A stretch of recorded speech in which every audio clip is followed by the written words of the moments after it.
Welcome to the stream, everybody. Happy Socialist Sunday with it as well. What are you all? It's great to be here. I'm your humble host, Lefty. And solidarity to everybody this Socialist Sunday. My goodness, it's been a busy weekend. And you'll be finding out why as we get through the stream. First off, let's give a shout out in the we got Davinia, who's in the chat first. Idiosyncrasy, Specs Bean Farmer, great to see you as well. Tim Wilton Davies, very good evening to you as well. Solidarity, Hetty, nice to see you, brother. Doc Davies is in the house.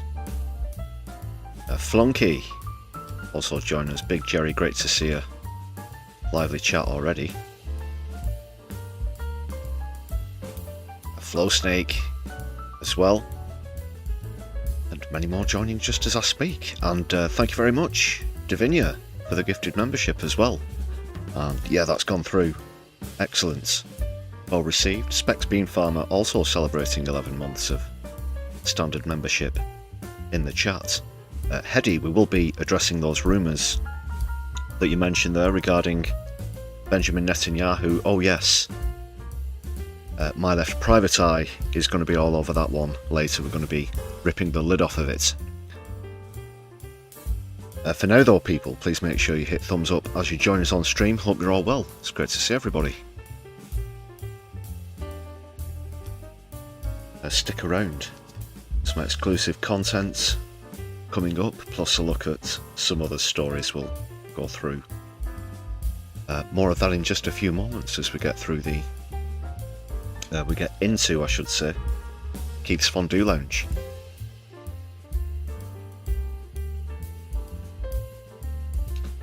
I'm obliged though to kick off live streams with a bit of self-promotion as well as a heap of thanks to all the members on the channel. In fact, Davinia's gifted membership there takes us back over the 200 mark, which is excellent stuff. Let's just update the target, 200.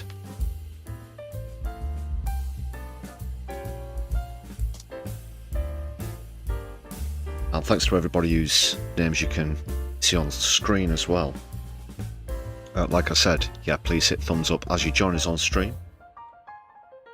Other ways that you can support the channel are, of course, with gifted memberships, as mentioned, but also super chats is open, as well as super stickers, if you prefer super stickers instead. And Davinia, you've renewed your own membership. Having waited some time. Well, that's the thing with gifted memberships, it is random, isn't it? Even though you do gift many yourselves, it's a random selection. Did you say somewhere earlier in the chat that you got a gifted membership for one that you barely even watch? Anyway, yeah, it's just kind of strange the way it works out, so that makes 201. Anyway, thanks again, Davinia, as well as to everybody whose names you can see on screen.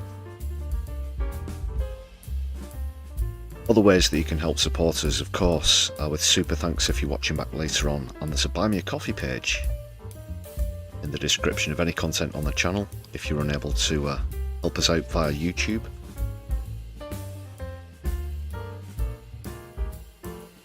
And also please consider using some of your hype points on our recent videos if you're watching on a mobile or tablet.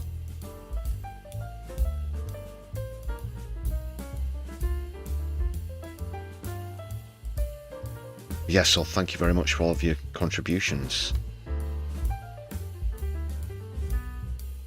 And like I said, that does take us over the 200 mark. We can certainly dig that.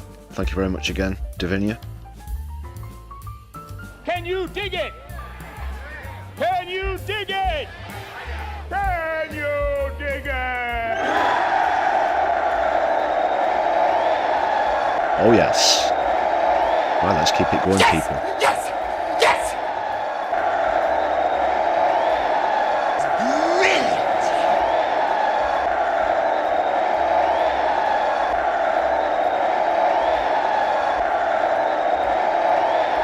Have you had enough, Nazi? Or do you want some more?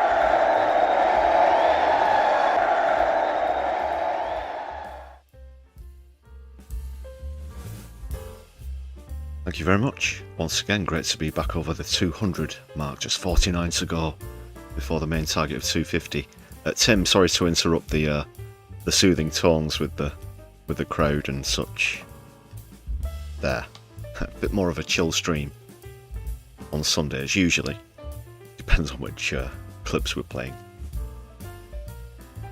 But I do, of course, have to give a shout out to Herbie Ranger and the Supersonics, the quartet background jazz band that you'll hear every Sunday here on the Sunday live streams on My Left Eye.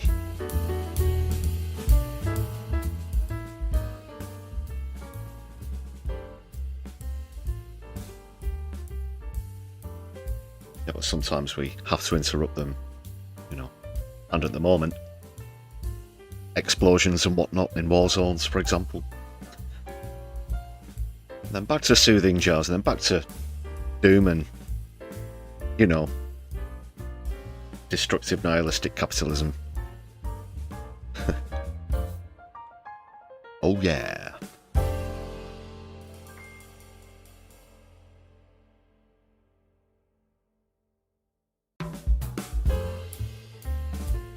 So shall we step into the lounge and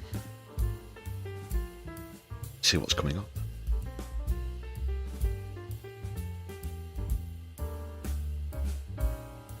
Okay, just checking everything's updated. There we go.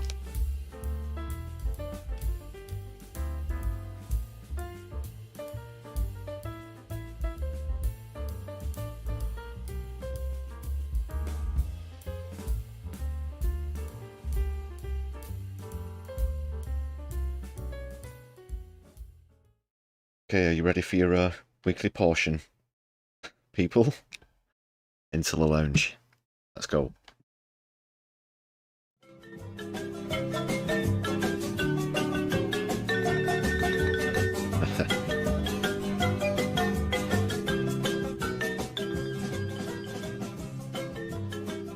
You love it.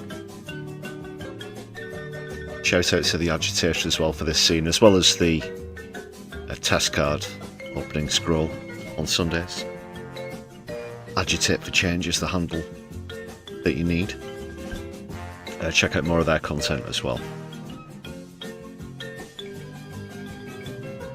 So what do I have? Yes, My Left Eye's been out on the streets, in action with Take Back Power. You might have heard about the food redistribution actions taking place all over the country. We were with them in Manchester, along with the Canary as well. It was actually really great to collab with the Canary. I've got some exclusive footage for you in a few bits about these actions, which took place in other locations as well: Truro, Exeter and London.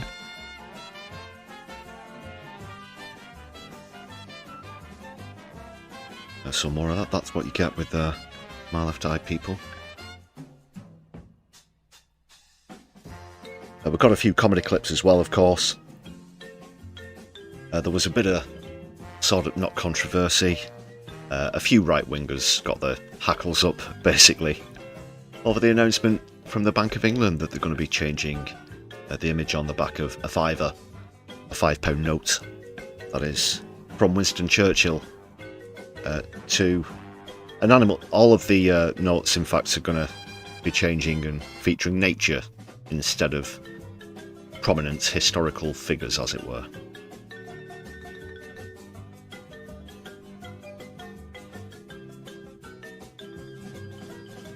A bit of a look at that. Some of the news rounds as well today. Ed Miliband was trying to do his best to try and cover for Keith. That will bring us into the latest with Iran as well. And there was the Al-Quds protest this weekend, of course, as well, despite the Met Police banning the march defiantly. It has nonetheless taken place. And there was some really good testimony there as well that we're going to take a look at. Like I said earlier, yeah, we'll be taking a look at these rumours, supposed rumours that Benjamin Netanyahu might bought the farm. Could be no more. We'll be addressing those in the latest episode of My Left Private Eye. Long-term viewers will know what that's all about. Plus there's been another interesting by-election result, as well as a few other bits and pieces of UK politics. So that's the main staple of tonight's live stream. We'll be kicking off with those Take Back Power actions as well, of course.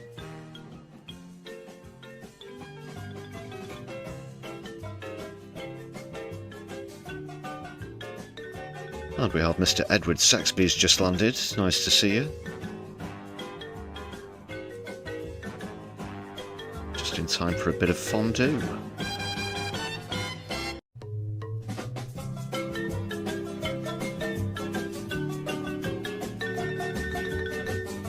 Just going back up through the chat as well. 19 months of membership for Divinia. Great to see a couple of celebrations there. Specs Bean Farmer as well.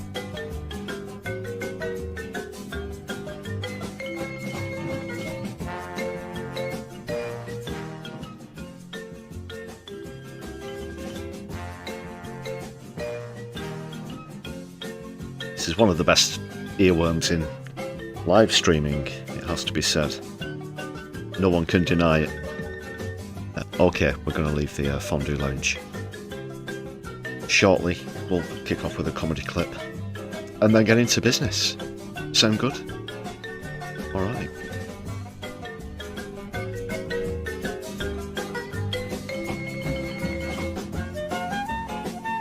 I'm just going to let the tune play out for a few moments. To be honest, why not? Have a dance if you like. Not if you're in the bath or, you know, under the right circumstances.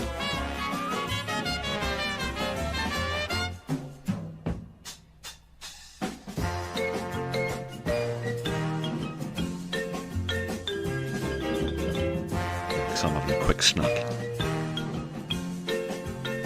Very quick.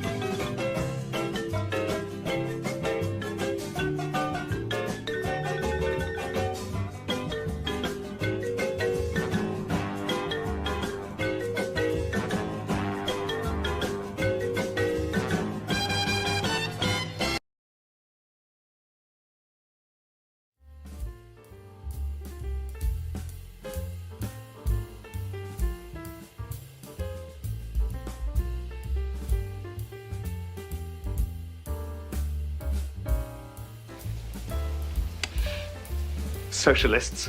Oh my god.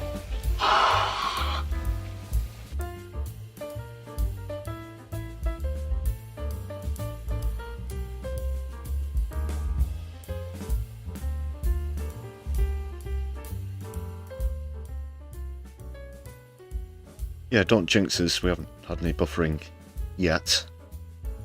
Actually had to be a bit cautious. Not preloaded all of the clips into the broadcast software.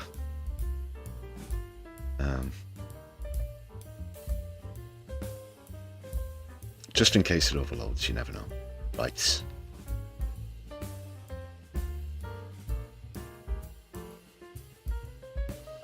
We're going to go with Nerine Skinner, and one of my favourite impressions that she does, Rachel Reeves.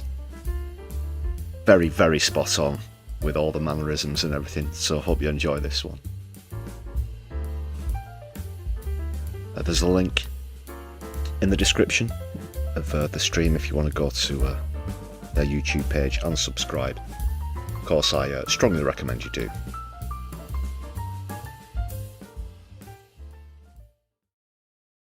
Hello, it's me, Rachel Reeves.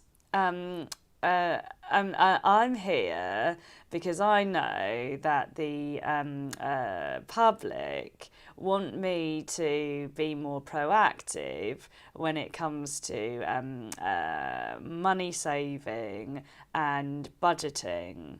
So I've been working hard to come up with some tips, like Martin Lias, the money saving expert, to give to you some tips to help you through your day. So finally, I can reveal those tips. So the first one that I'm going to talk to you about is tea. In the morning, lots of people in the UK like to have a cup of it. But rather than actually do that, what I would suggest is to get a cup with a used tea bag in it from a couple of days before and just look at it. If you look at it and you don't put any water in it, it will make you think that you have had a cup of tea, and then you don't actually have to put the water in the cup or use any milk, or if you're one of those vegans, the more expensive milk that's not from an udder. So that will really save you pounds. Oat milk. Also, what I would suggest is if you are somebody who goes out about in the world, the best thing to do is to not. If you don't go anywhere, the temptation to purchase things and all of that does go, so you won't spend as much money. And lastly, what I would suggest is go out and spend money to help with the growth. And that way, what we will do is get out of the 45,000 billion black hole that was left by the Tories. Anyway, that was my money saving tips for this week. I'll be sending more, and if you do want to put money into my bank account, there'll be great interest for you. Well, for me, anyway. Goodbye.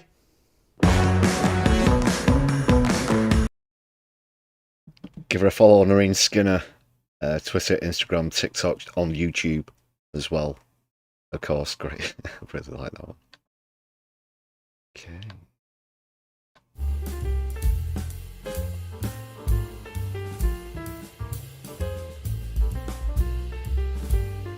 Bit of debate in the chat though. I do like Suze Kempner's stuff. I really loved her Nadine Dorries series, the book series. Was that during COVID? I think that was during COVID. Yeah, of course, when the Tories were still in. Fantastic. No Cash, welcome to stream.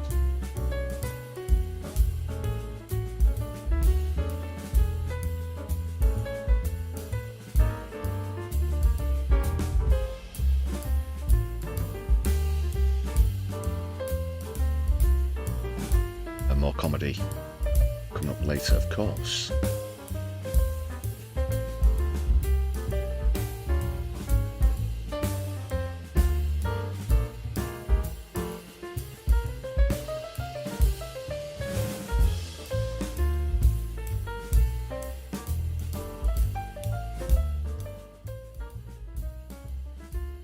Yeah, first item, first article. We're going to kick off with the exclusive stuff. Out on action in Manchester with Take Back Power. Yesterday, what a day it was as well. Great success. The entire weekend was, in fact, or the entire day, with other actions taking place in Truro, Exeter, and London. As I said, there was supposed to be another one somewhere else. Unfortunately, that one couldn't go ahead for legal reasons. But yeah, we were joined by the Canary.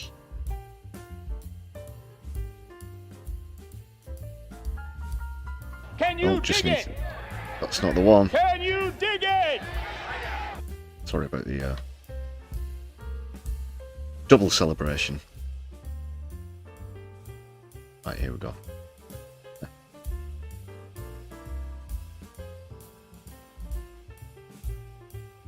Yeah, the guy from the Canary was cool. He's been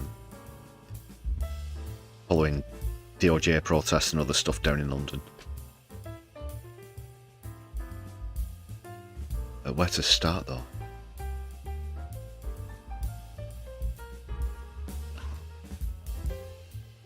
What's that in the chat? Despite being a duck, my best mate is a bullock. I call him my brother from an uddered mother. Oh, Flo.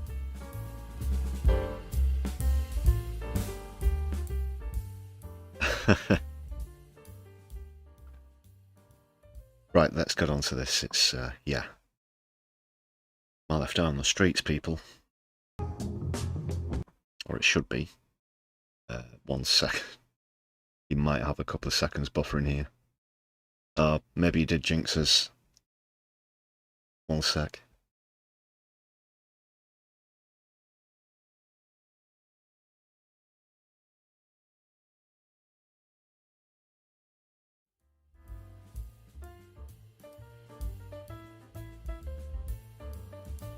Aha! Yeah, you did jinx it.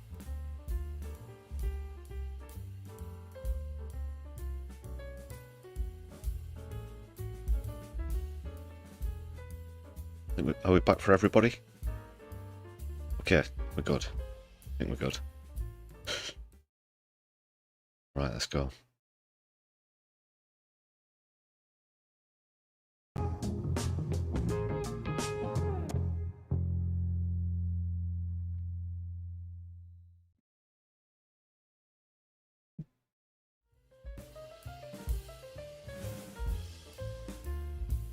So the actions were pretty simple.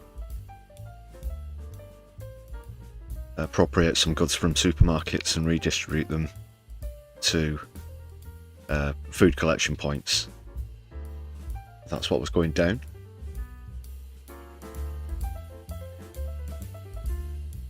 You can see this picture. This is from two of the action takers in Take Back Power.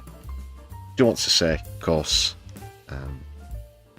myself being part of the organisation, this isn't an official Take Back Power stream, of course, and I'm not going to use anybody's names for obvious reasons when I show you these clips. It's essentially just an extended view of what's been out in the media already as well.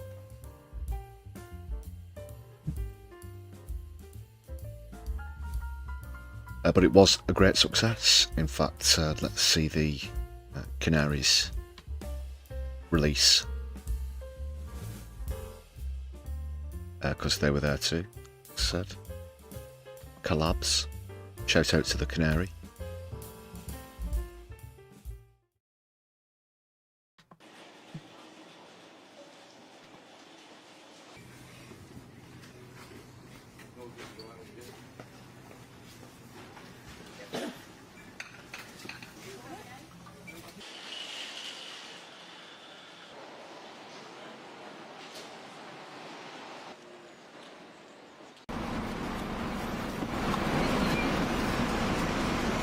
Today we take action with Take Back Power because whilst the super rich rake in record profits, 4 million children in this country are growing up in food poverty. This is ridiculous, especially when we know that the solutions are so simple. We need to tax the rich. 3/4 of the population know this and want this, yet our government isn't acting. Today we're taking a stand, going into Tesco, whose CEO Ken Murphy earns 430 times the amount of his average employee, and we've peacefully and non-violently liberated food and essential goods off the shelves to redistribute to those most in need in our communities. If you want to take action against the super rich too, get yourself to takebackpower.net, get involved. Alright, so yeah, that's basically how it went down, and it was very successful actually, and well, I'm going to go through the clips, some of the clips that I took yesterday one by one.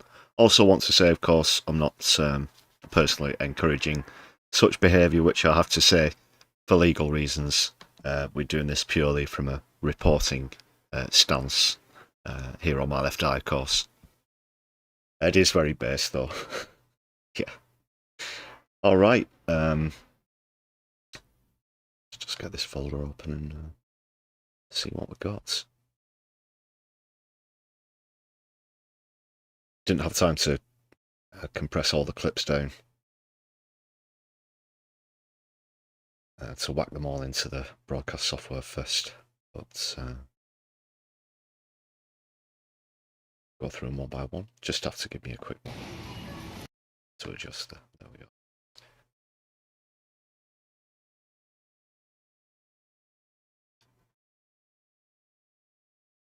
So these are all from Manchester, of course, so can't be in two places at once.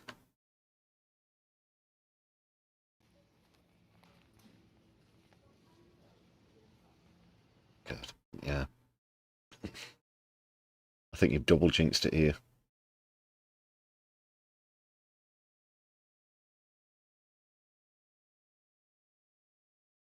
Okay.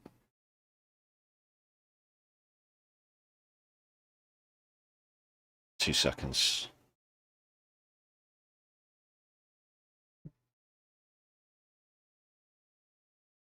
Yeah, we're good now. Sorry, I was only getting the audio. Just had to reset very quickly.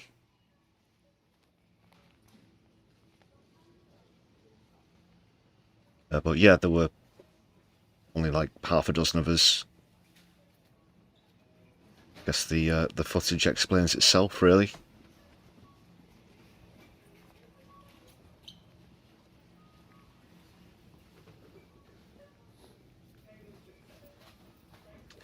Yeah, we're back. So this is all my footage. You can. That's the guy from the Canary there. You can see with the backpack on.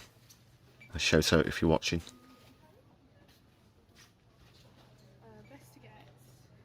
Said I won't be naming names for reasons.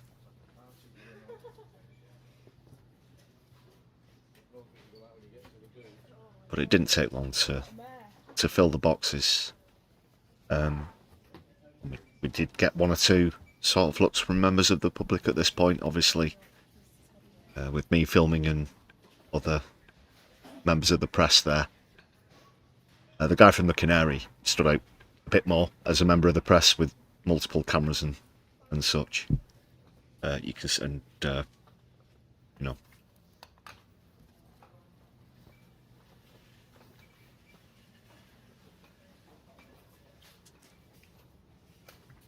Hype them, thanks for joining us on chats.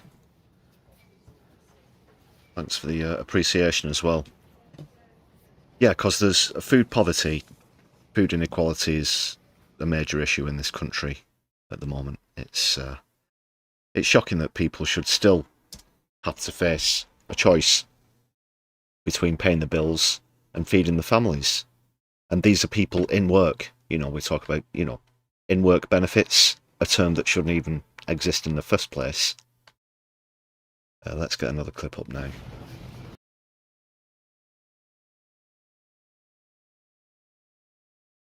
And it's appalling. And you heard the testimony there from David. I can say David's name. He identified himself in the testimony videos as well. But I won't name other people. Anyway, the CEO of this particular store, which is a Tesco's, makes 450 times the amount of the average worker, probably not even the lowest worker. It's absolutely disgraceful.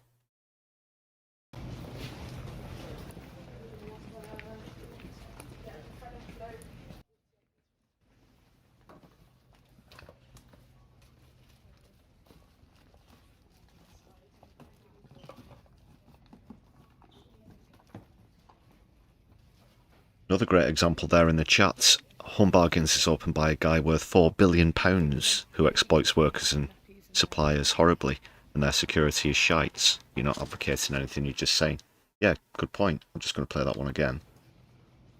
while we talk about that. And where how supermarkets treat the staff is concerned, a friend of mine has an ongoing case against his employer. He was on night shifts at a supermarket, about how badly he was treated regarding hours, the pay. It's a fucking shambles. They treat these people like crap, and the profits that they rake in just shows that somewhere along the line, or all the way along the line, somebody's getting ripped off. It's either their suppliers, it's their staff, or it's the consumers, because that's where the money comes from and goes out to. So when you're talking about them leaving themselves with these huge surpluses of billions, when, you know, the CEOs, who, let's be honest, barely lift a finger, get the biggest piece of the pie, it's absolutely revolting. And don't you think that we live in a meritocracy? For one moment. Just gonna turn the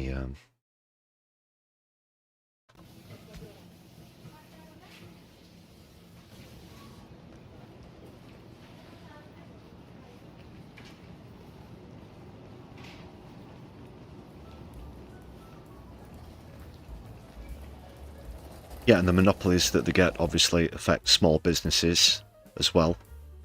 They are a drain on local communities instead of benefiting local communities. And like Idiosyncrasy is saying in the chat there, they'd do well to have more of a cooperative structure, that kind of system that actually pays back to the community that it's a part of, instead of just constantly being about profits. The line on the chart having to go up forevermore, believing that exponential profit is a way that you can run an economy. It's pure madness. So then, yeah, pretty much they just walked out of the supermarket.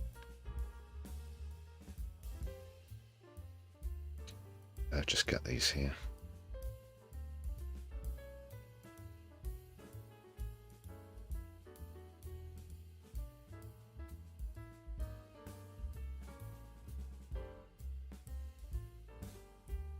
I don't know. I'll try this one. This one hasn't been compressed at all. I had to film them all in HD initially, of course, because they were going to. Well, they were out on the media. You saw some of my footage along with the canaries in some of the stuff, but we'll see if this one works. Yeah, apologies, we're going to have to forego that clip. Broadcast software does not like. Sorry, it was a massive file, so pretty nuts. Plenty in the bag.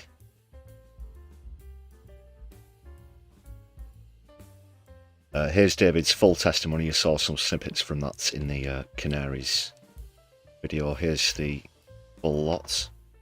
I'm going to hear from someone else who took action yesterday as well. Who's that?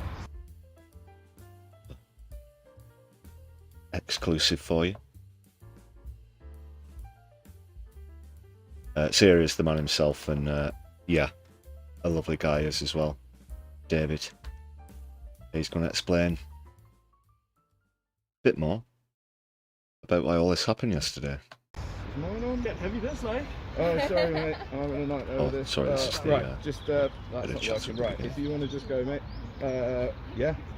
Hello, my name's David, and today we take action with Take Back Power because whilst the super rich rake in record profits, 4 million children in this country are growing up in food poverty. This is ridiculous, especially when we know that the solutions are so simple. We need to tax the rich. 3/4 of the population know this and want this, yet our government isn't acting. And so today we're taking a stand, going into Tesco behind us, whose CEO, Ken Murphy, earns 430 times the amount of his average employee, and we've peacefully and non-violently liberated food and essential goods off the shelves to redistribute to those most in need in our communities. If you want to take action against the super rich too, get yourself to takebackpower.net and get involved. Just in time before another train came past. Yeah, well, hold on, David. Let's hear another testimony now. Because that wasn't it. As far as the action went, these took place just outside the supermarket immediately after the action. Just make sure I can hear these in my headphones. Okay. To give it to the local communities that need it the most. It's only short. We know that the super rich are causing extreme inequality in this country, and it's absolutely unfair, and our government needs to tax the rich, and we need a house that peaceful to make this happen. We need ordinary people at the heart of decision making, because that's the only way a wealth tax is going to get across the line. You can sign up at takebackpower.net. Cool, yeah, so after that everybody we jumped on the bus. So that's it. And then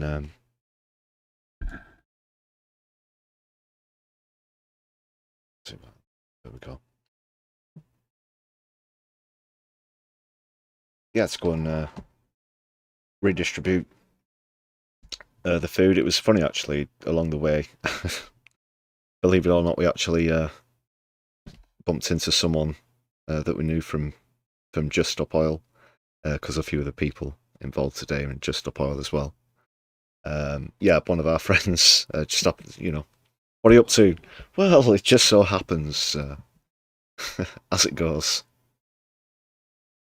So there's a couple of pictures and a very short vid from the bus, and then we're going to see the redistribution at another supermarket. In fact, I'll just get that up now. It's still, I think it...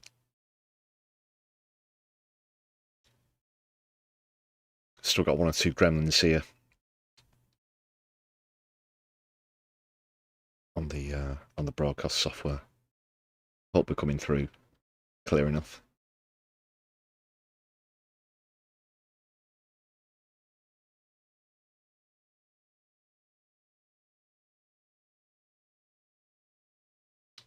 When it does make its mind up. Right, we've got this, just go to the redistribution, which wasn't the same supermarket. It was, only a couple of miles away, I guess.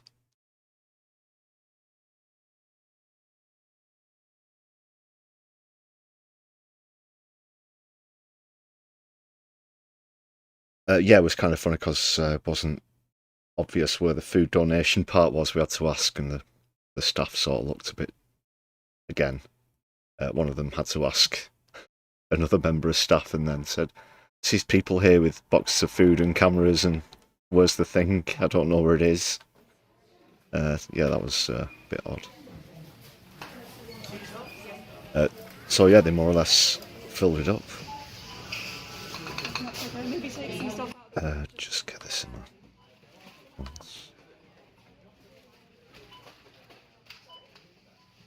Sorry, I hate having to adjust clips as I go. Well, dislike. It's a strong word.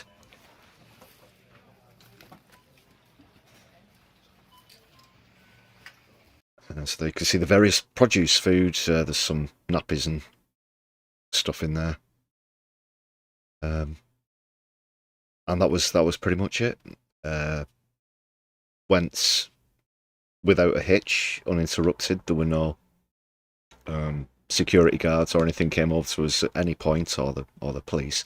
Apparently, at one of the other actions, the police did show up, but they didn't try and stop anybody or make any arrests, which was a little bit odd, to be honest.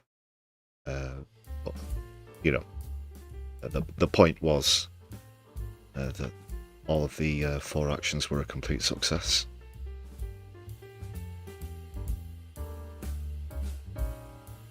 Yeah, and it was great to be a part of it as well.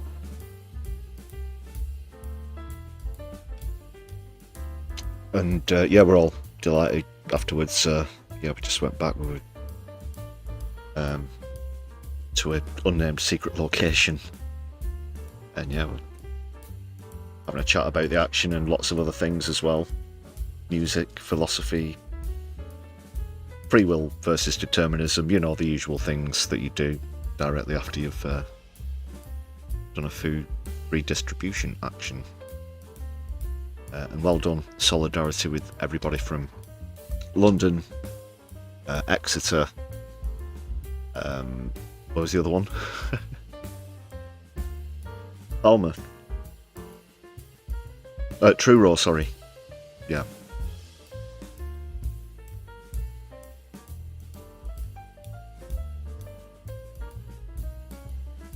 Tim, when you give to food banks, you give posh chocolates.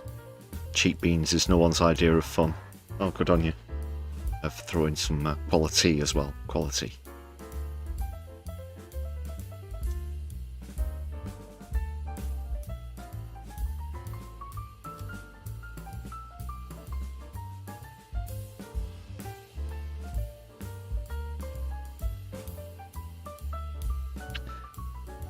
Yeah, the first major action phase is going to be taking part in London as well next month. My Left Eye are going to be there again, of course, exclusive footage, etc. Stick around for that.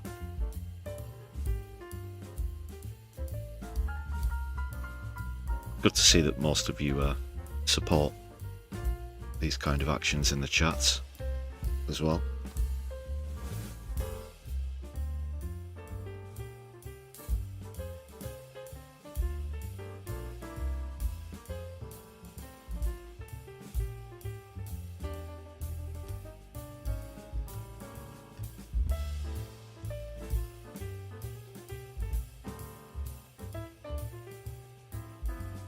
No, it wasn't a pub. We actually didn't go to a pub.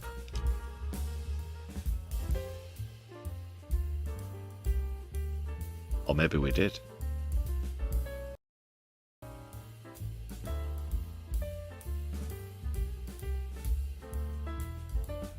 It's back now. Sorry about the buffer. Again. It's all come at once after starting so well.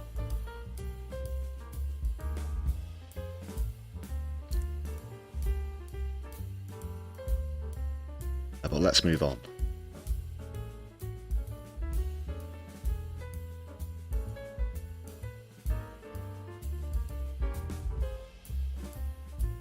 On with it. Yes, get on with it. Get on with it!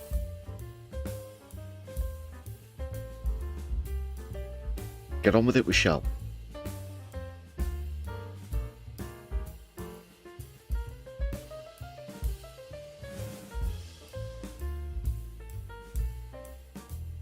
Well, one final matter on the action immediately after posting, just very quickly. This then happened.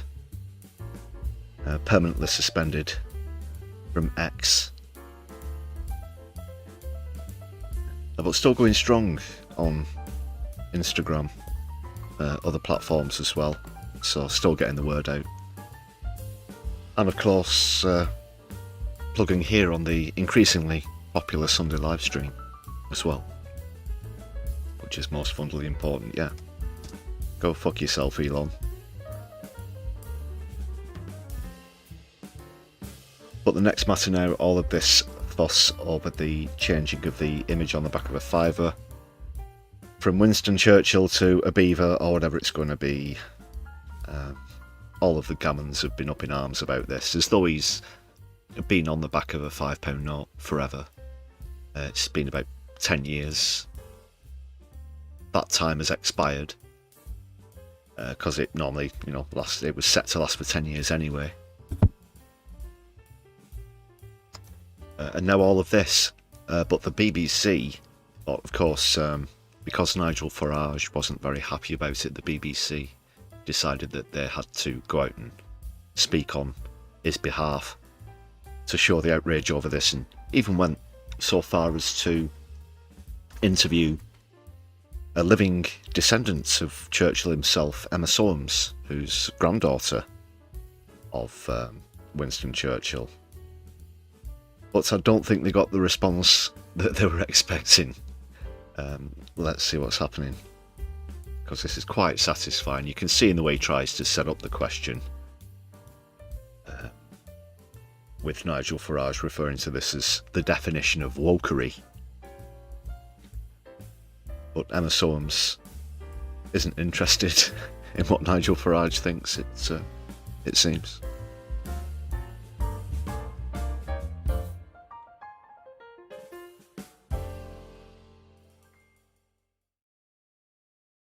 Nigel Farage says it's wokery.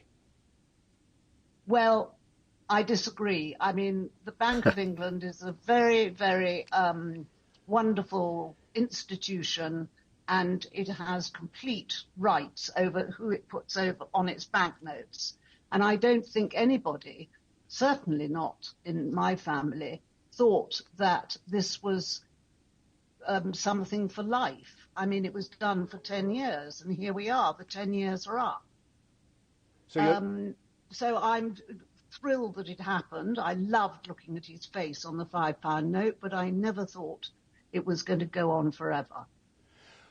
What if he's replaced by a badger? Well, lucky badger. Okay, so having dismissed the initial notion that there was outrage, or perhaps, from Churchill's family themselves, right, this is it, this is the question, this is the...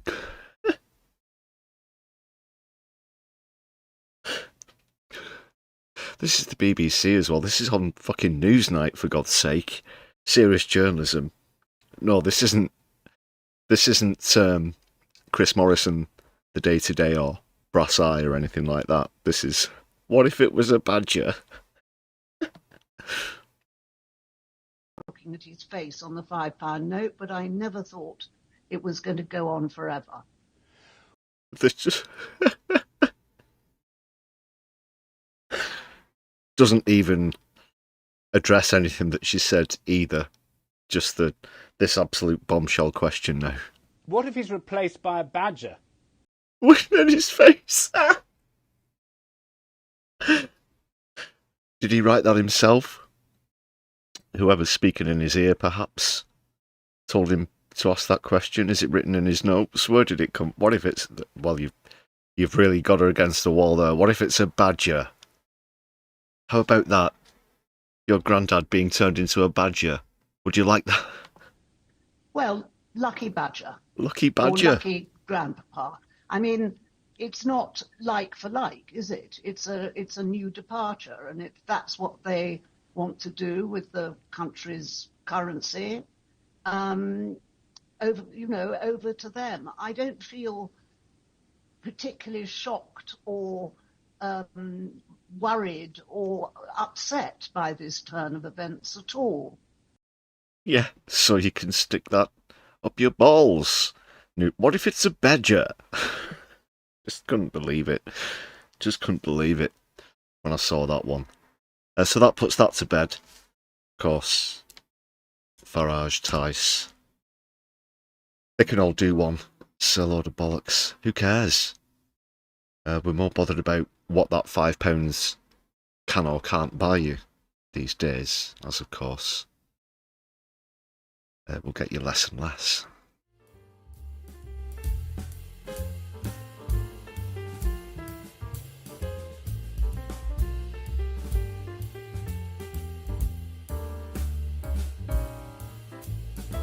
Please make sure you've hit thumbs up on the stream as you join us, people. Super chats are still open, as well as super stickers if you're watching live. Super thanks if you're watching back later on, and there's the Buy Me a Coffee page in the description of any content on the channel. Whilst you're checking our stuff out, if you're on mobile or tablet, please do consider donating your hype points to some of our content as well. Badger, badger, badger, badger, mushroom. Oh, snake! All timed. Do you remember that one? That old viral video. It made a couple of comebacks over the years.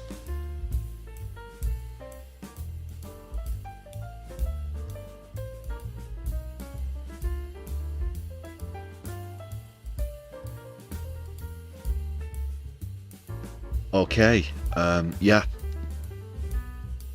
Sticking with UK politics for now. Ed Miliband has been on the rounds.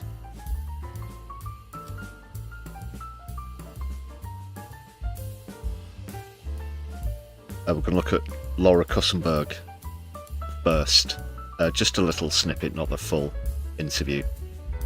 On Sundays, I do like to give a shout out as well, of course, to Helen Rutnor Justice and Kevin Logan, who often do full analysis of the Laura Kussenberg show. Highly recommended if you want to bookmark that one. But we're just going to be taking a look at part of Ed Miliband's, but of course, former Labour leader, pre-Corbyn.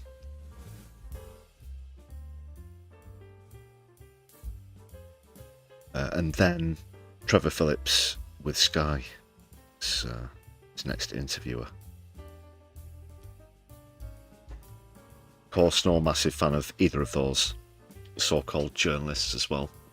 It is beyond staggering, widely beyond believable, that Laura Kussenberg makes the amount of money that she does per annum. Here we are. But it was pretty easy pickings for Kussenberg. The Tory's Tory, if ever there was one.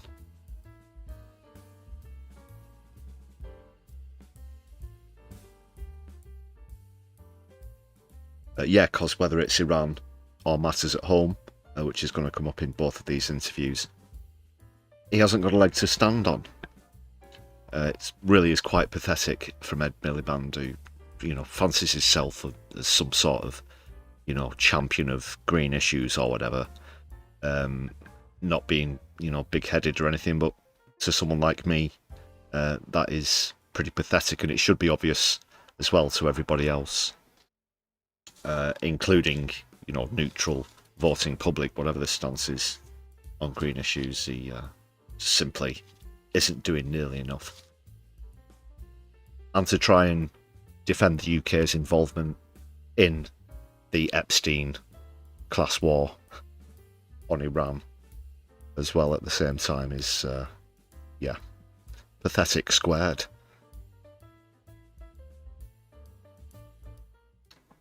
Let's take a look. Let's then talk about what's happening at home. So the oil price has gone up around the world. The petrol price here at home has gone up. You've suggested that there's price gouging, so unfair hikes of prices by businesses exploiting consumers. What's your evidence of that? Look, let me come to your question, but let me just say overall, we're determined to fight the corner of the British people throughout this conflict. And what's that supposed to mean? Fight the corner of the British public? That's what people would have expect of us. And Rachel Reeves and I warned companies, petrol retailers, heating oil companies, not to engage in profiteering, not to engage in price gouging, because it's incredibly important they don't. There is evidence this market hasn't been working well. In December of last year, the Competition Commission, the Competition and Markets Authority said it wasn't working well. We were warning them against it. And look, some of them didn't like it, but that's tough, because we're going to fight for the British people in this conflict. But what? Again, just more ridiculous boardroom talk. It's been fucking, 11 years since this guy stood in an election and lost. Couldn't even stand up to the austerity of the Tories successfully. Weak as dishwater, as put in the chat there, quite correct, Edward. all talk, zero action. Yeah, he's just so lame.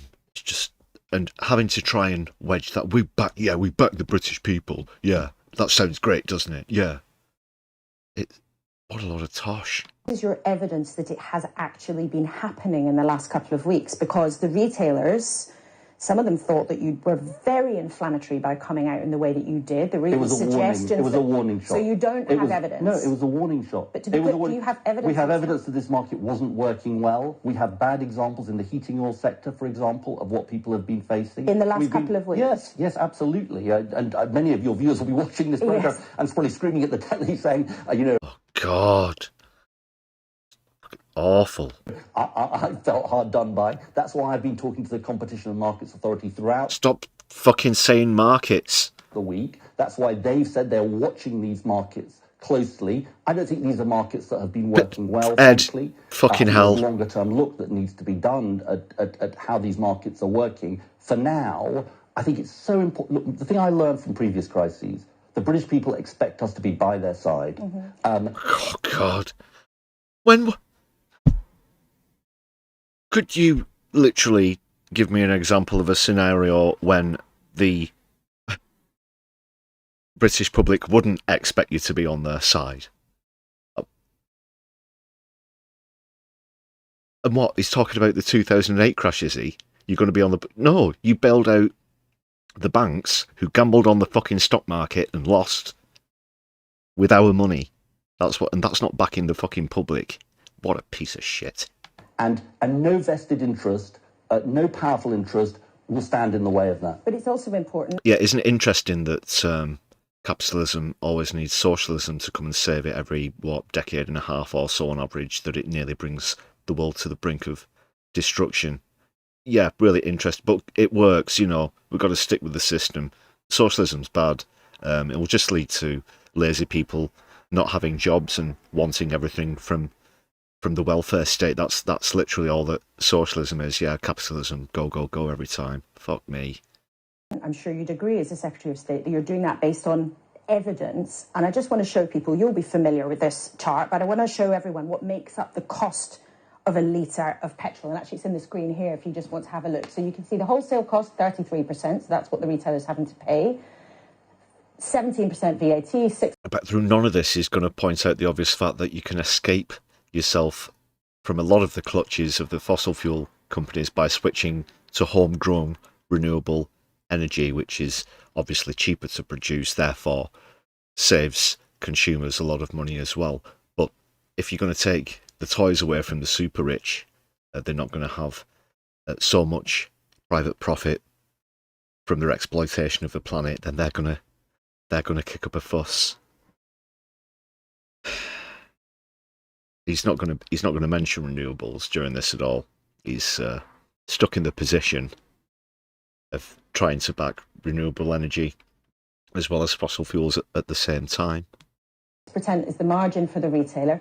The biggest chunk, fuel duty, that goes to you in the government. So you're in control of the biggest chunk of the cost that people pay at the pump. So that's why we've frozen fuel duty. That's why we've frozen fuel duty. And if prices stay as high as they are... And this addiction that they have to freezing prices when they're extortionately ripping people off, that they see as a positive, and it's never going to go down. They're never going to reduce anything. They'll freeze it while it's high, when it's especially when it comes to energy bills, in this case, fuel. That's why we've frozen it, because it's crap. Something's got to change, but we've frozen it. Keeping the bad situation in stasis and expecting to be commended for it, expecting people to be happy. So stupid to think that we are. Well, that's what... In a way, let me answer that. Saying this, which is, we don't know. He was nowhere near good enough 11 years ago. He's still nowhere near good enough at the moment. Yeah, just every time See Miliband now. Just makes you cringe.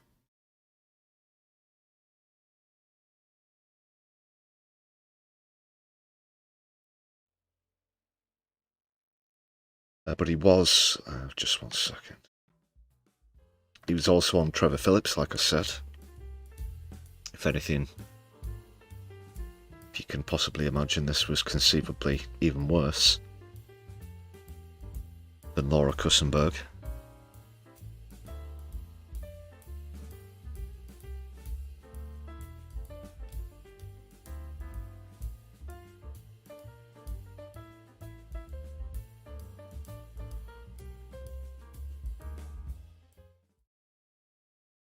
I've always supported the position the Prime Minister has taken, the position that we didn't join the initial... So this is moving on to Iran now.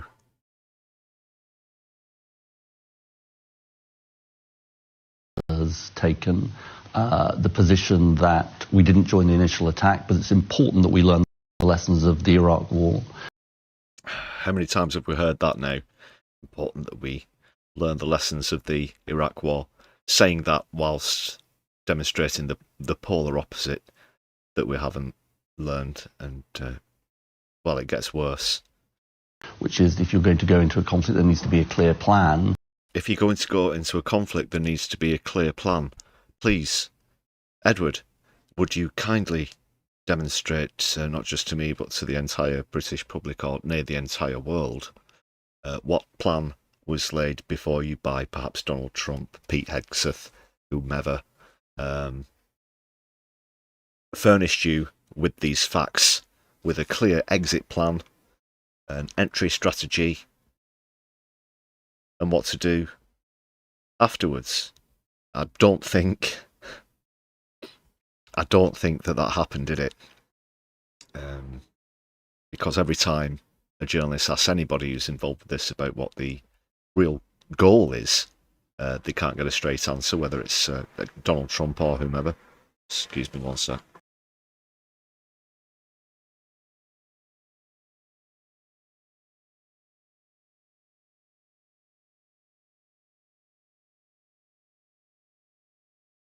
Just had to shut a window. It's getting a bit stormy here.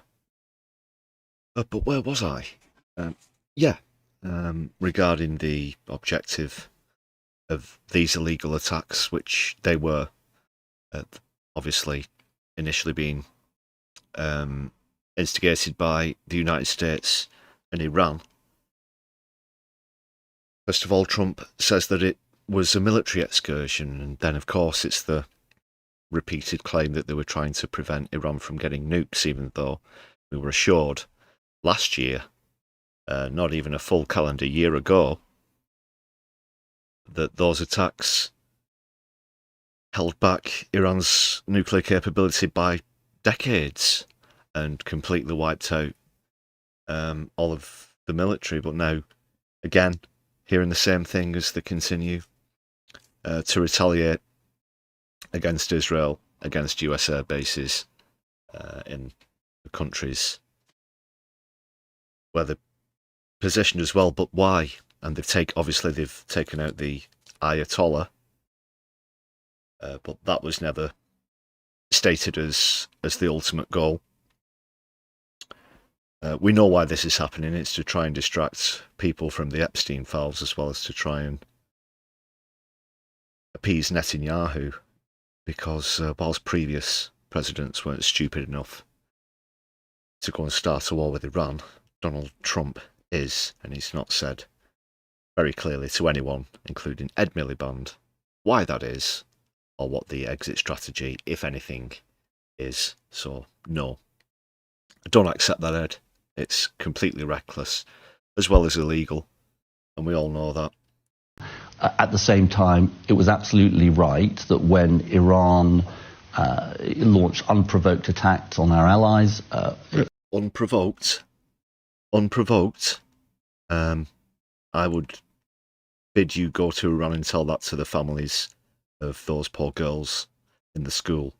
Over 60 of them that were killed out of a total of 170, I think it was, in the area at the time. A deliberate attack one that Trump shamefully tried to wriggle his way out of by saying wasn't carried out by the United States of America. Of course, they're the only nation that use Tomahawk missiles, which were confirmed as the weapon. Even going so far as to try and claim that Iran did it themselves. Unprovoked, I think, is just a real insult to everyone's intelligence head. Unprovoked attacks. This thing has only been going on for a fortnight. Just how stupid do they think we are? Including in ways that threatened our citizens, that we... Trevor Phillips could have done well to intervene there, by the way, but chose not to. It allowed the use of our bases. And this as well, which is a bit... we respond positively to the President's call to send warships to keep the Strait of Hormuz open? Well, it is very important that we do get the Strait reopened, because the spike in oil and gas prices that we're seeing is caused by the closure of the Strait. Yeah, and you didn't have the foresight to think that when you joined in with the United States and the illegal attacks that there might be, you know, some level of retaliation against that. You just kind of forgot that the Strait of Hormuz was a thing. And also now that Lebanese are involved as well. The Houthis are currently conducting operations that could close the Suez Canal also. But you didn't see this coming. Again, it's almost as if Keir Starmer and Donald Trump both thought that after the initial attacks and after the Ayatollah had been killed, that Iran would just, give up the ghost and surrender. This is a country that in, a few different iterations, of course, formerly being known as Persia intermediately, is, thousands and thousands and thousands of years old. And there are 90 million people living there. If you thought that they were just going to give up, these people they survived the Mongols. Their culture, it was Zoroastrianism back then, but as a country, they've survived everything, including almost any empire that you could name over the last few thousand years. They're either stupid that they didn't expect such resolve, or maybe just have ideas above the station. I don't know what it is, but they shut the Strait of Hormuz. We couldn't possibly have seen this coming. It's definitely not our fault for attacking them first. They've totally done this in an unprovoked fashion. And obviously we are talking to our allies, including the US. The Prime Minister spoke to European leaders at the end of last week. Yvette Cooper, the Foreign Secretary, was in Saudi Arabia talking to Gulf countries. So it is important that we work with our partners to seek to reopen the Strait, and that is something we're intensively working on. Well, what will we do? Talking to people, have meetings and this, and no clear. It is up to Iran, Ed. It will be up to Iran.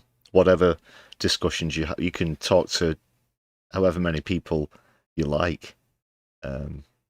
It is Iranian officials who you need to be speaking to on that matter, because that's the elephant in the room where this matter is concerned.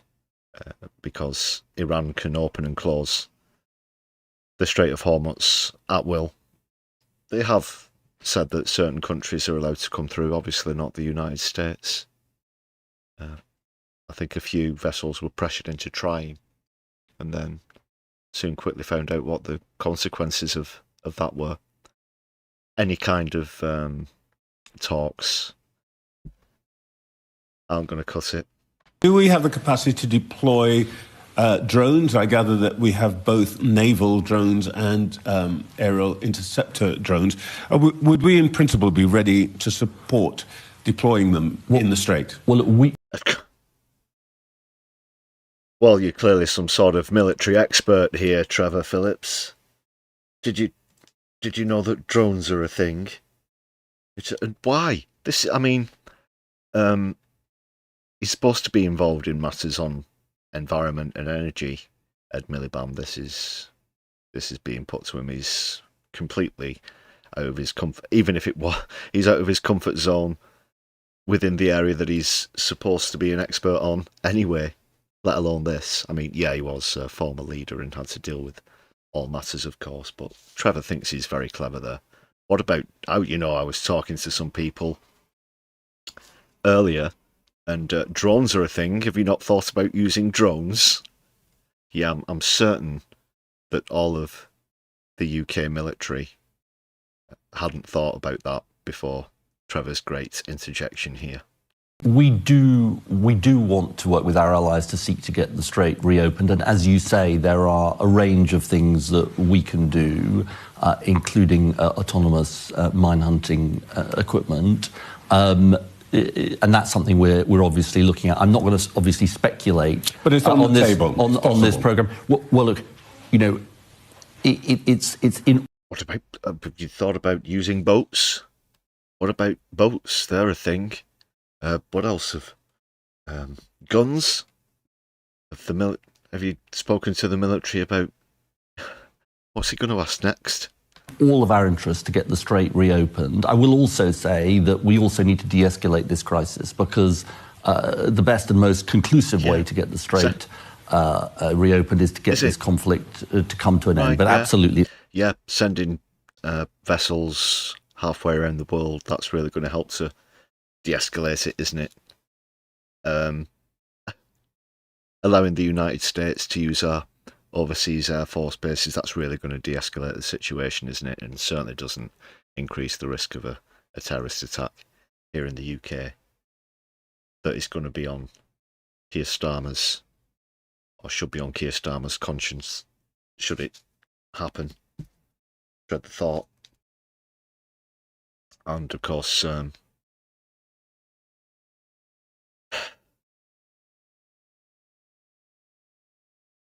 Wars cannons. What about Wars cannons? Yeah, keep those suggestions coming in. Send them to Trevor Phillips, though, because he clearly needs some guidance. Sorry, I can't get over how appalling that was from Ed Miliband.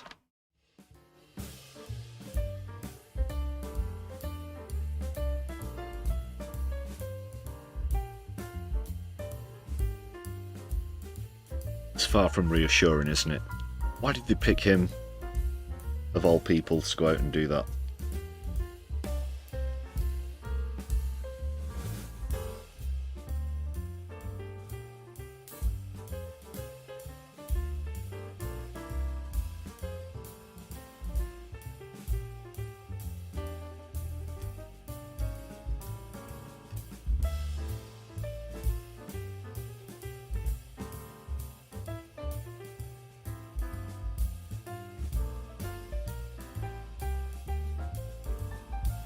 Okay, people. Yeah, moving on to still Middle Eastern matters, but something slightly different now.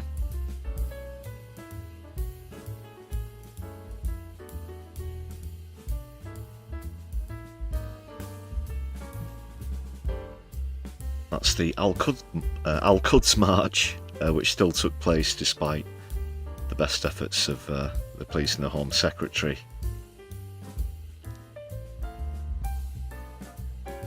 And some excellent testimony as well.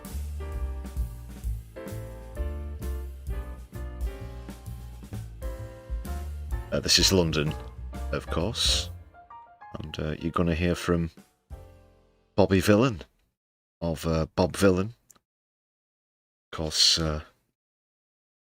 famous for the Glastonbury controversy, which Bobby refers to at the start of this great testimony, which has an excellent conclusion as well. If you've not seen this one yet, check it out. Hey, how you doing? You alright? No, I have something short that I've prepared because when I speak from the mind, this tends to get me in trouble. So I figured it's better to write something down and avoid that for everybody's sake. But you know, we've made it despite the attempts by the London Mayor and the Home Secretary to stifle the British public's right to protest. Here we are.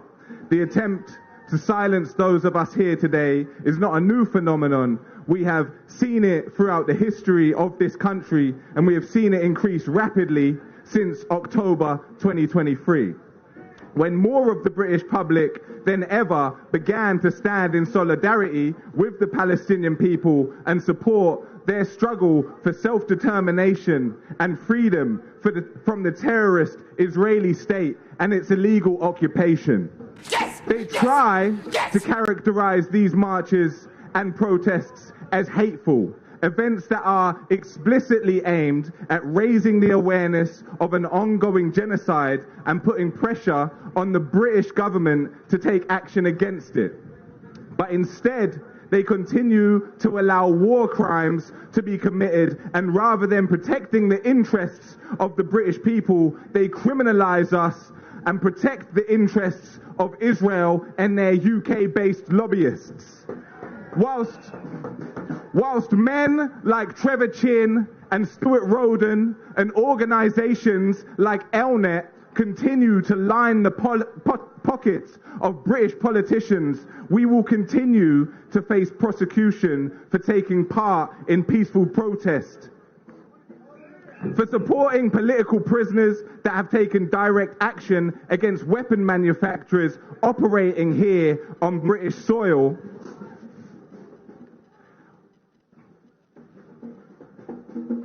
individuals who, as far as I am concerned, are heroes, attempting to save Palestinian lives by disrupting the supply of weapons we know will be used to kill people in Gaza. Students and pensioners, doctors and artists are all targets for this corrupted government so long as it continues to be bankrolled by those acting on behalf of Israel. The Zionist influence here in the UK is palpable. We can feel it. We can see it. We can see it when... Sorry, I don't have the full speech, just a snippet there. But great stuff from Bob Villain, as always.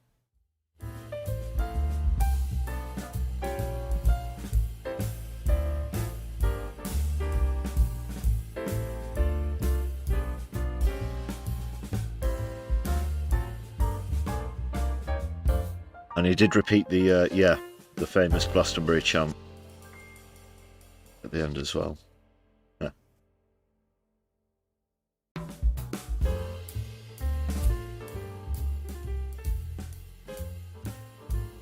Whilst we're on the subject, it was good to see the kneecap case being dropped this week as well, wasn't it?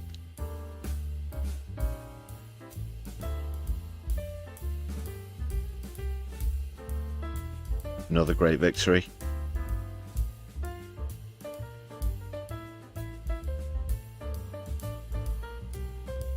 Viva Viva Palestina.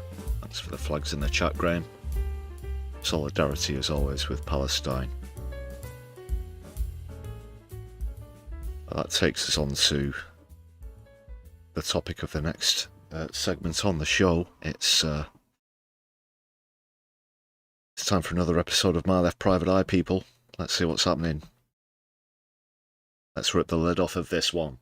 It's time to rip the lid off of it!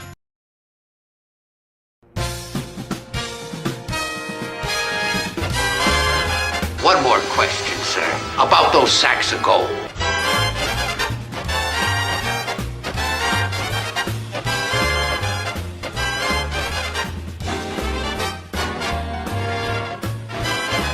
Wow, a police chase!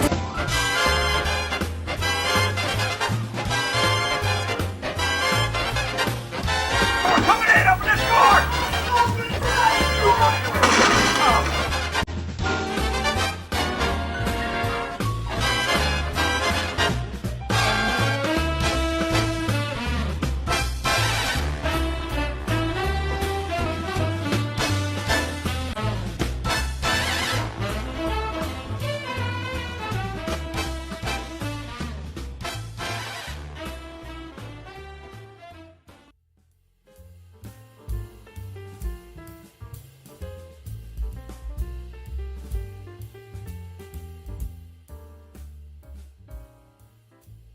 Yes, Benjamin Netanyahu is the topic of this My Left Private Eye.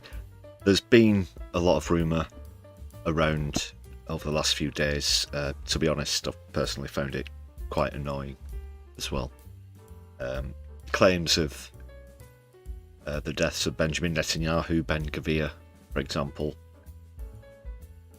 mostly based on his absence at a recent security meeting, other supposedly official videos that were put out that have led some people to claim that they were AI. And then apparently to address these rumours, Netanyahu's released a clip of him supposedly visiting a coffee shop in Tel Aviv to try and dispel these rumours. However, yet again, people have made accusations of fakery within the video, so we're going to take a look. We're going to see what you think. I'll try and throw in my 2 cents as well.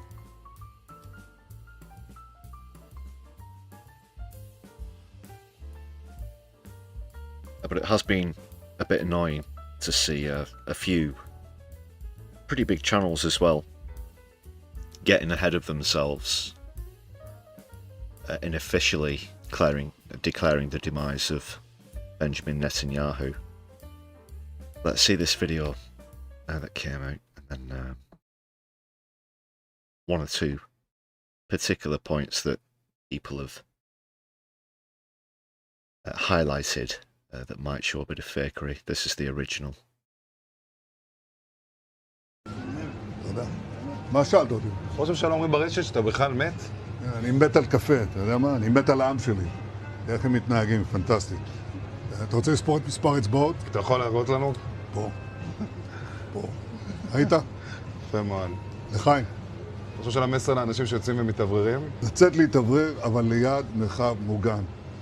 והעמידה שלכם היא מדהימה, נותנת כוח לי, לממשלה, לצה"ל, למוסד. אנחנו עושים דברים שאני לא יכול לשתף ברגע זה, אבל עושים דברים מכים באיראן חזק מאוד, גם ביום הזה, גם בלבנון, ממשיכים. אתם אומרים לי להמשיך, אני אומר לכולכם, גם אתם תמשיכו. Why don't you hold up today's newspaper that came out today with today's headlines on? You know, like people doing fucking hostage videos and shit. תמשיכו להישמע להוראות פיקוד העורף, כל הזמן, להישמע להוראות פיקוד העורף, וגם לראשי הערים, להיות תמיד ליד מרחב מוגן. ואנחנו נקל ככל שהדבר ניתן. ותודה לך על הקפה, הוא מצוין. אני לא יודע לגבי הקלוריות, זה נראה לי מסוכן. All right. He's grown an extra finger.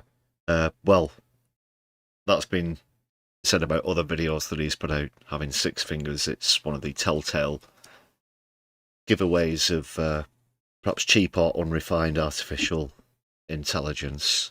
Some of the more advanced, sophisticated models, of course, are a bit harder to spot. But let's have a look at this. If you zoom into, well, we'll look at the original first, because first of all, it's very close towards the start of the clip here. Pay attention to his right arm and the cup. So he's just been served a coffee, and then he proceeds to pick it up like that. Like that. If you just look where I've paused that there, there's you saw the so-called fluid supposedly wobble, and then here it is supposedly, I mean, got a separate video of this, but is that not defying the laws of physics there by not spilling out of the cup at all, given the angle of the brim of the cup and the fluid? Even if it was consistently quite frothy, you would get spillage where that's concerned. So he reaches for it, and you can see on the right there he goes, and there it is. There it is again. How does that happen? Let's see that again.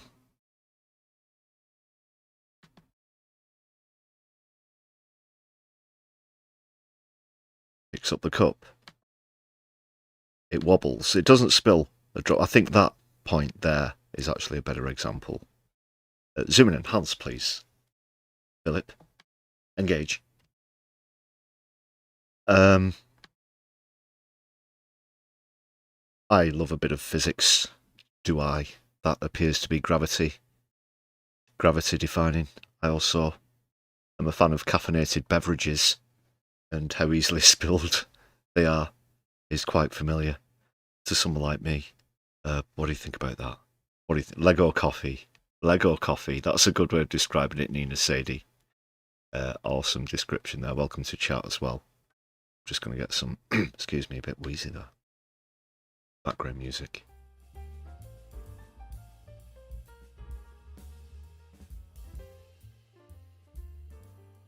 Getting even closer. It'll be a bit blurred.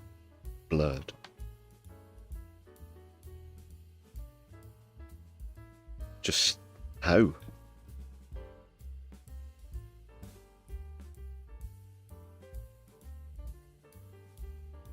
Even if it's like pure form, that should still spill out, I think. What do you think? Maybe he's in zero gravity. Curiouser and curiouser, don't you think? But the question is he alive? Is he dead? People have speculated that he might have been severely injured in an attack as far back as the 9th. He was absent from a security meeting. He's supposedly put out this video. Other people have said that he has met with other officials from Asia during the week, but that's been unconfirmed. I think supposedly to discuss trade. Others have also pointed out at one point, you see a side view of Netanyahu's face, the shape of his ears and nose compared to other recent footage appears to be inconsistent, as well as his hairline also.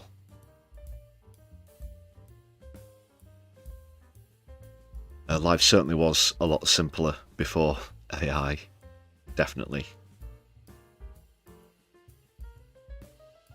You can take it from me that this is the real me.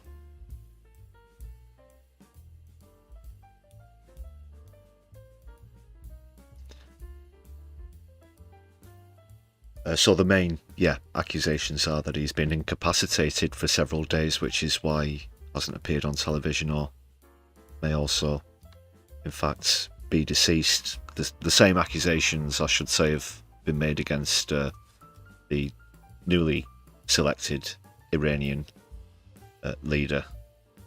But what do you think? What do you think?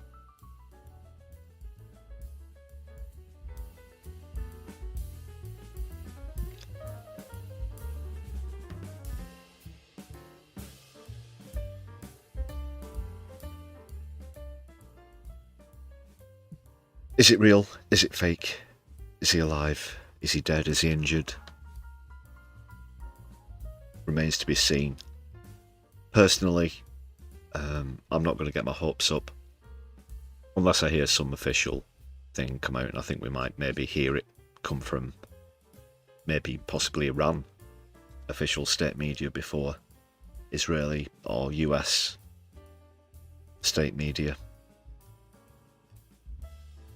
And incidentally, there was one journalist who was actually arrested and charged for reporting from the supposed apartment that was hit, where allegedly Netanyahu was injured or killed. Don't forget, there's a complete media lockdown on all of this in Israel as well. Get up to 5 years for broadcasting the devastation that's happening in Tel Aviv. They certainly are taking a pummeling. in retaliation for those initial attacks with the United States. Millions of people have fled the country, you know, back to Europe, where they're actually from.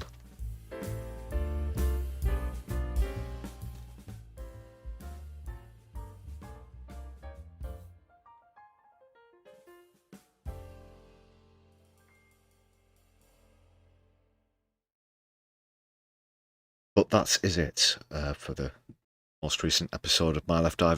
Private Eye might be back with more through the week if things develop. We'll see if any further evidence comes out. But for now, that's all got in the files for that case.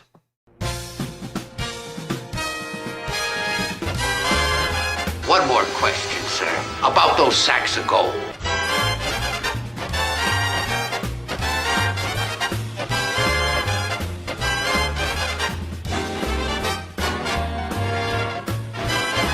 Wow, a police chase!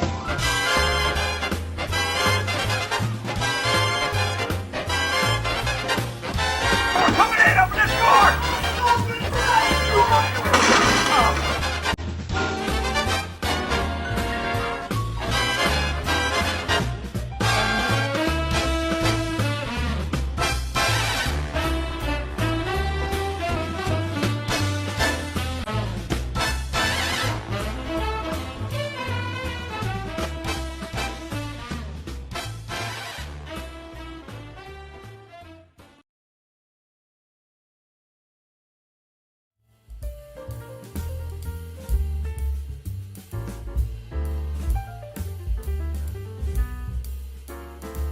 Oh, we could have the wider debate on artificial intelligence all night, but unfortunately, yours truly doesn't have that long.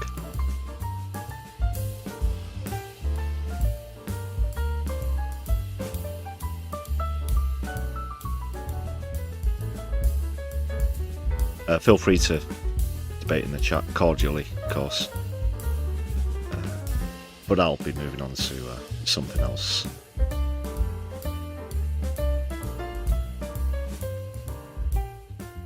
Something I'm sure we can all agree is more positive.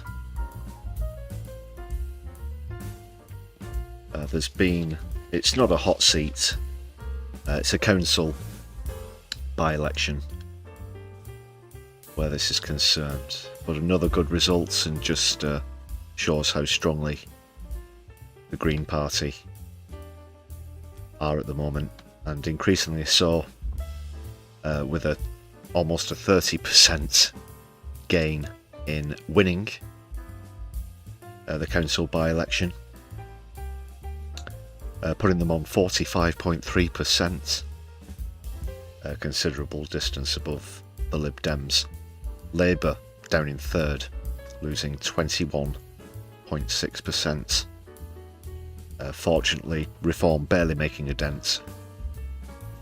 The first time that they've stood in this. So Solidarity Liverpool, or the Tories, 0.5%. Having previously had just over 2% as well, even worse for the Tories. More of this, please, across the country. Solidarity to Liverpool from here in Manchester, and well done. Egbert.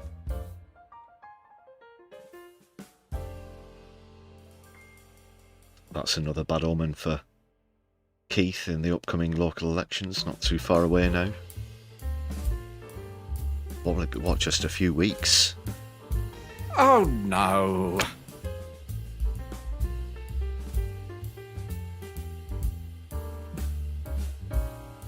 Any Liverpudlians in chat?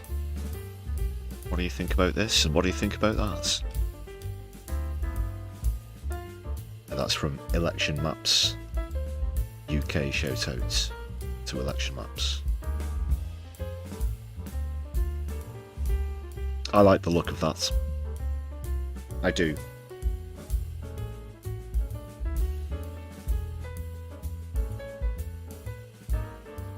Almost worthy of framing, of course, along with the Gorton and Denton by-election result.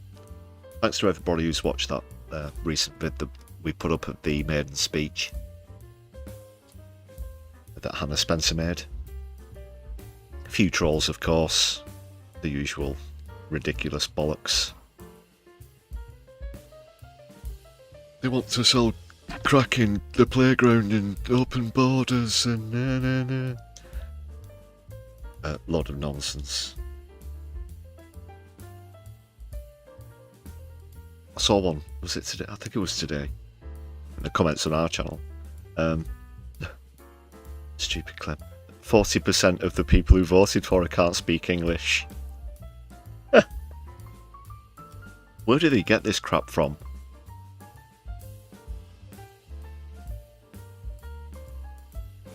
Of course, most of them just make it up on the spot.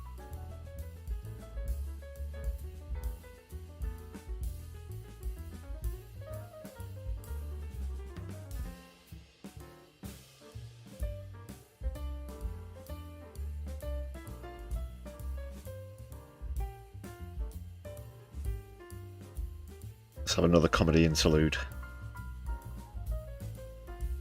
This isn't a massively long clip, but it's quality that counts, and you always get that where the exploding heads are concerned. Excuse me. And the latest gripes of Colin from Portsmouth. Links in the description as always. Check him out. Go and subscribe. Colin from Portsmouth is on the line. Hello, Colin. This war, Anthony, I've seen my fair share of them on the telly. We all know who's behind it. Well, it's pretty clear, isn't it, Colin? It's a very... The carbon neutral lobby. Sorry, what? The carbon neutral lobby's behind the war?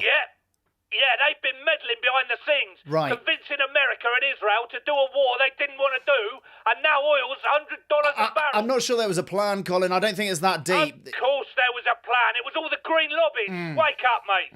They've engineered this to make it look like relying on fossil energy sources thousands of miles away to power our country is more expensive than putting in a few wind farms. Well, it is apparently. I mean, there was a study... Well, even if it is, it's unpatriotic to make pushing for net zero cheaper than a single oil spike crisis. It's not the British way. Smoke, pollution, choking on a pea super. That's all part of the good old days. Ed Miliband, he's a traitor. Ed Miliband? Ed Miliband's behind all this, Colin, is he? Oh, yes. He's played the West like a puppet. Right. And as soon as Badenoch and Farage realised what was going on, they completely changed their minds. The bombing a country without clear objectives was a good idea. Oh, well, Ed Miliband couldn't even eat a bacon sandwich properly. I don't think he can mastermind a massive global crisis, Colin. I'm telling you, mate, when the wokes rule the world, we'll trace it all back to this moment where we were tricked into having expensive petrol. They should be locked up. Anyway, mate, thanks for having me on. Love to the family. Love to the family, Colin. Love to the family. They went to Dubai to avoid paying VAT on school fees, and now they live in a war zone. It's disgusting. Yeah. Excellent. Exploding heads there.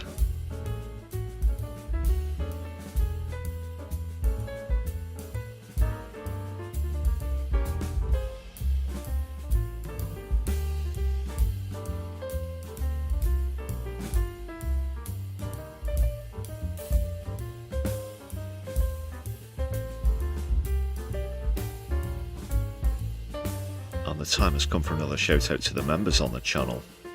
Thanks for the gifted memberships as well as renewals that we've had on tonight's stream. Thanks for all of your support as well with super chats, thanks, etc. Recently, always appreciated.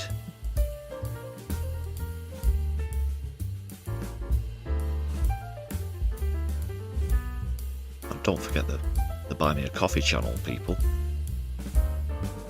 Whatever you do.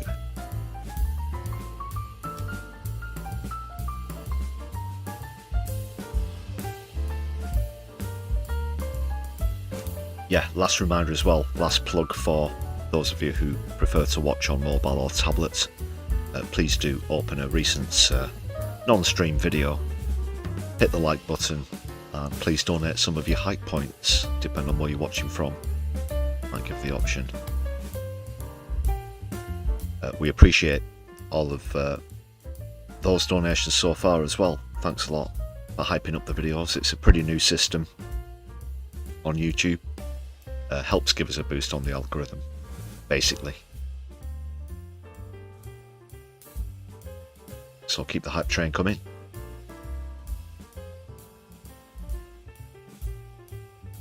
next stop is a livable future and a fair society.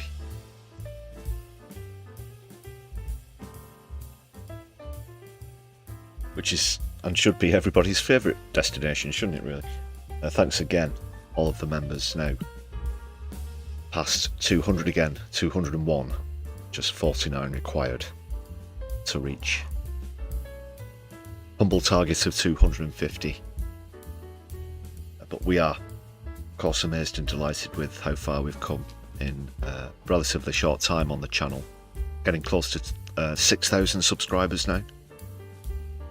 So thanks a lot for all of you who've helped to hype us, shared content, all of the rest of the methods.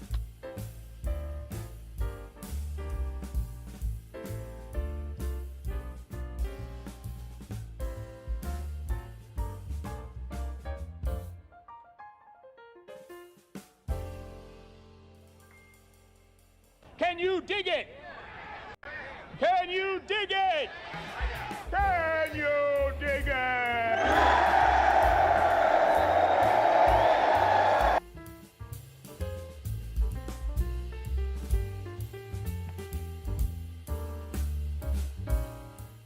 We can dig it. And we dig a bit of fondue as well. Second portion this evening.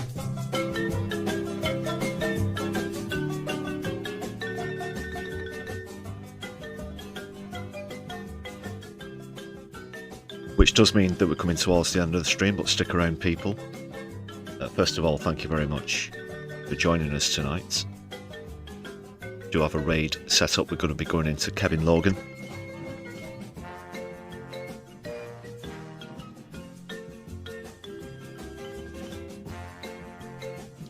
We'll be back with more live streams here, of course, throughout the week. With the Brews at 10, hit the notification button so you don't miss out on those.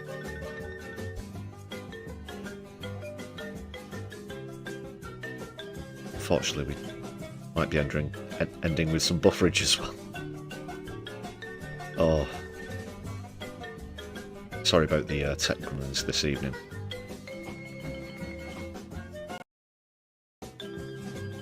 So as long as you can still hear me, I'll say thanks for being here once again. Hello to the people. Free Palestine, Sudan, Lebanon, and Yemen, of course. Don't let the bastards grind you down. Don't watch the news, be the news, and my left eye will be seeing you soon. Very good evening, everybody.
It's what Hitler and Goering did, and it is textbook. And if you think the next time it happens, we're gonna recognize it because they're wearing scary uniforms, you're out of your damn